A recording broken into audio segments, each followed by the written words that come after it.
Good day to you, mate. Thanks for watching, and please don't forget to subscribe and follow me on my Facebook page. Enjoy the video. International Convention for the Safety of Life at Sea, SOLAS, 1974.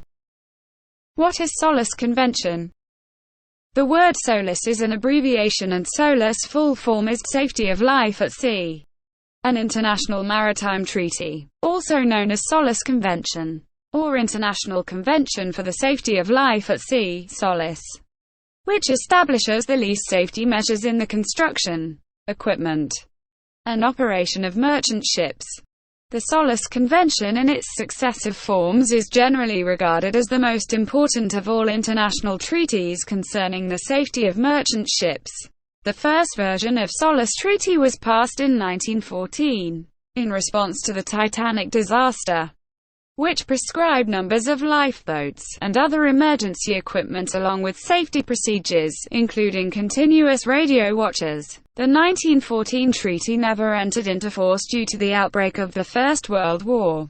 The second version were adopted in 1929. The third version were adopted in 1948. The fourth version were adopted in 1960. The 1974 version includes the tacit acceptance procedure, which provides that an amendment shall enter into force on a specified date unless before that date, objections to the amendment are received from an agreed number of parties. As a result, the 1974 convention has been updated and amended on numerous occasions. The convention in force today is sometimes referred to as SOLAS 1974, as amended. Technical provisions. The main objective of the SOLAS Convention is to specify minimum standards for the construction, equipment and operation of ships, compatible with their safety. Flag states are responsible for ensuring that ships under their flag comply with its requirements, and a number of certificates are prescribed in the Convention as proof that this has been done. Control provisions also allow contracting governments to inspect ships of other contracting states if there are clear grounds for believing that the ship and its equipment do not substantially comply with the requirements of the Convention. This procedure is known as port state control. The current SOLAS Convention includes articles setting out general obligations, amendment procedure and so on, followed by an annex divided into 14 chapters. SOLAS content. Chapter 1. General provisions. It deals with surveying the various types of ships and certifying that they meet the requirements of the Convention. Chapter 2:1. Construction, subdivision and stability, machinery and electrical installations. It deals with the subdivision of passenger ships into watertight compartments so that after damage to its hull, a vessel will remain afloat and stable. Chapter 2:2. Is fire protection, fire detection and fire extinction. This chapter elaborates the means and measure for fire protection in accommodation, cargo spaces and engine room for the passenger, cargo and tanker ship. Chapter 3. Is life-saving appliances in arrangements. It deals with life-saving appliances in arrangements, including requirements for lifeboats, rescue boats, and life jackets according to type of ship. The specific technical requirements are given in the International Life-Saving Appliance (LSA) Code. Chapter 4 is radio communications.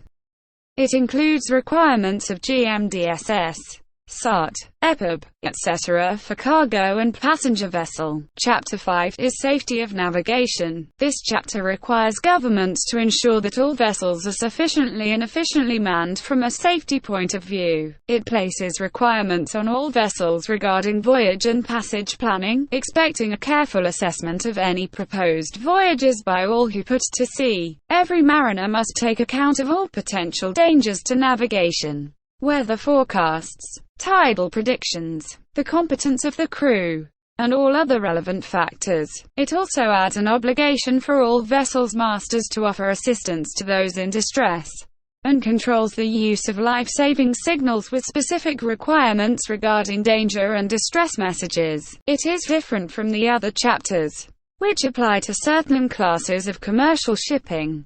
in that these requirements apply to all vessels and their crews, including yachts and private craft, on all voyages and trips including local ones. Chapter 6 is Carriage of Cargoes. This chapter defines storage and securing of different types of cargo and containers, but does not include oil and gas cargo. Chapter 7 is Carriage of Dangerous Goods. It requires the carriage of all kinds of dangerous goods to be in compliance with International Bulk Chemical Code, IBC Code, International Code of the Construction and Equipment of Ships Carrying Liquefied Gases in Bulk, IGC Code, and International Maritime Dangerous Goods Code, IMDG Code. Chapter 8 is Nuclear Ships. This chapter states the code of safety for a nuclear-propelled ship. Chapter 9 is Management for the safe operation of ships. It requires every ship owner and any person or company that has assumed responsibility for a ship to comply with the International Safety Management Code, ISM Code. Chapter 10 is Safety Measures for High-Speed Craft. It makes mandatory the International Code of Safety for High-Speed Craft, HSC Code. Chapter 11.1 is Special Measures to Enhance Maritime Safety. It deals with requirements relating to organizations responsible for carrying out surveys and inspections. Enhanced surveys, the Ship Identification Number Scheme, and operational requirements.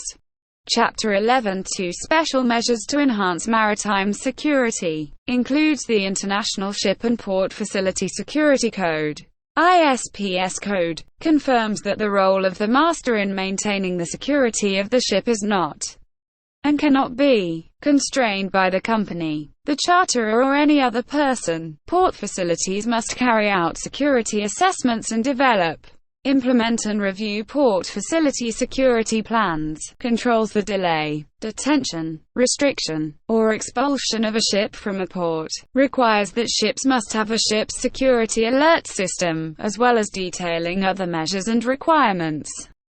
Chapter 12 is Additional Safety Measures for Bulk Carriers. Specific structural requirements for bulk carriers over 150 meters in length. Chapter 13 is Verification of Compliance. It makes mandatory from the 1st of January 2016 the IMO Member State Audit Scheme. Chapter 14 is Safety Measures for Ships Operating in Polar Waters. The chapter makes mandatory, from the 1st of January 2017, the introduction and Part 1A of the International Code for Ships Operating in Polar Waters. The Polar Code. Amendments. The 1974 Convention has been amended many times to keep it up to date. Thank you for watching, mate, and if you like the video, please click the like button. Please subscribe and hit the notification bell button to keep updated in my upcoming videos.